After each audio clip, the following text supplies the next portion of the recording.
Hello and welcome to SnowRunner Season 18, Mexico. Oh, keep hitting the wrong button. We're gonna do Broken Root, because there's a bridge that needs to be built right here, and that would help us. We'll probably go out here and make a ride and see if we can get to this tower. I've got the PLAD 450 here. I was kind of going back and forth on what vehicle I was going to bring. I was thinking the CK because you can carry repair parts in the back. But the one I have is indisposed of in a mod room right now. So, rather than take time to get that rescued, by rescued it just means driving back, I've decided to do this so I have some repair points, because also that big crate, the big traditional crate, well, that and also the green one could easily be new cargoes, and you give them weight based on the type. Let's see. Try looking for a little long. Okay, yep, oversized fishing container. I mean, shipping container. Not surprising. Whereas the green one probably could be a 2-slot, so I think Willie Shaver should look into using visual assets that are already in the game. Like, say, this little green box here. That's cargo. Especially since that looks like a 1-slot, that would have been perfect for, like, Season 1, or as it was called back in the day, Phase 1, Kola Peninsula. Since you had 3 new vehicles that all had 1-slot cargoes. Which was the other thing I was thinking. I've got the F-750 for train. I was thinking of bringing that, but right now it has some repair points, but I was like, let's bring the full-size truck instead of the crossover stuff. So we'll just driving in a nice waterfall. Just recently picked up the race suspension, so this is gonna be kind of nice.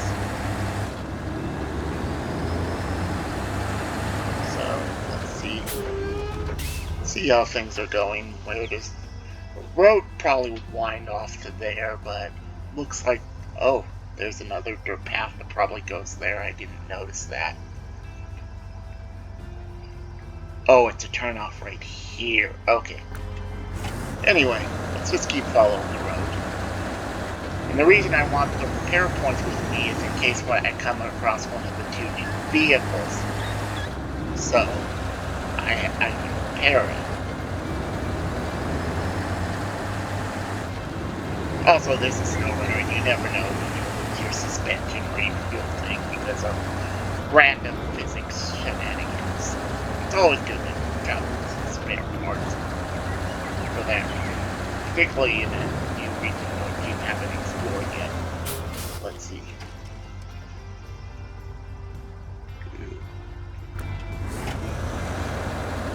So, let's take the road.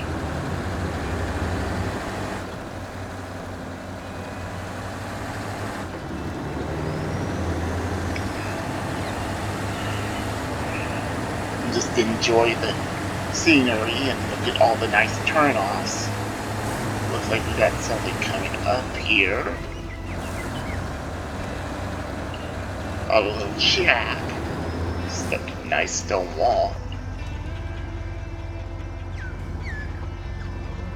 Let's see what's here. Oh, we got a building that definitely seems like it's seen better days. Ooh, looks like there's a cargo zone. That would be good, especially if it has wooden planks or metal beams, which we need. So I'm kind of glad I did this instead of sticking with the main road. So we can see. Now I have to admit, it's kind of a little iffy given the payload limitations on this truck to take metal beams. It can do it, no doubt about it. But wouldn't be my first choice, essentially. let's see what we have here. Solar panels. Not what we need.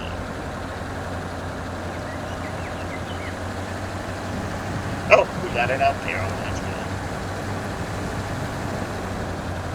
I mean, like, the other one would be this shorter container that looks like it's a 3 slot. That would be another nice cargo to have. Give it somewhere in between the weight of the 2 slot, which is 3 tons. The oversize is 10, but I don't know where you put it. 5, 6, 7 tons probably is the range I'd be looking at.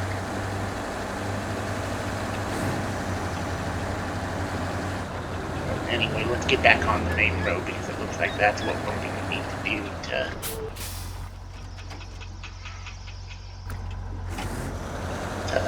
get to our pickup point for either wooden planks or metal beams. So now just sit back and enjoy the drive.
Well, we finally made it to our destination. I have to say I'm proud of the PLA 450 for getting this job done. This is one of the more enjoyable parts of SnowRunner for me, is taking an adequate or barely adequate video to pull and completing the job. No people like more powerful trucks. It's okay. For me, I love the challenge of trying to figure out the best route and get the job done, because I don't necessarily have the power to be able to move through without thinking about what I'm doing. So the main reason I don't recommend this truck for metal beams, and definitely not for concrete slabs, is mainly its weight. It kind of falls into that problem that some heavy trucks like Pacifics go in. You're spending so much engine power just to move the truck, and you don't really have spare power for your cargo. And so, at this weight, it would potentially be better if you had old truck engine power, old heavy truck engine power, or modern truck engine power. But that's kind of why I was like, you can do this, but it's iffy. So anyway, here we're gonna drop these. Although I don't know, given the construction of the bridge, how this would work. I'd much rather, since concrete I-beams are in the game, be hauling 2 of those to complete this bridge. But anyway, here we go. So, thank you for watching.